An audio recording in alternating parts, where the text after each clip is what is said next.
সম্মান নষ্ট করতে না চাইলে এই 4টি জায়গায় চুপ থাকুন। পরে বুঝতে পারবেন যে আপনার সিদ্ধান্তই সঠিক ছিল।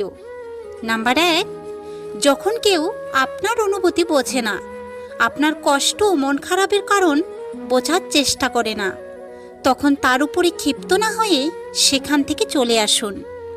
নাম্বার 2, যখন কোনো মূর্খ বিনা কারণে না বুঝে তর্ক করে, তখন কথা না বাড়িয়ে চুপ করে থাকুন, কারণ মূর্খদের সাথে তর্ক করে কখনোই জেতা যায় না।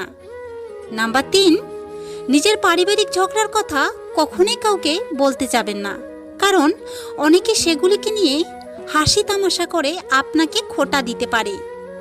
নাম্বার 4, যখন কোনো মানুষ আপনার উপরে রাগ দেখিয়ে নিজের মন সান্ত্বনা দিতে চেষ্টা করে, তখন তার সাথে তর্ক না করে সরে আসাই বুদ্ধিমানের কাজ।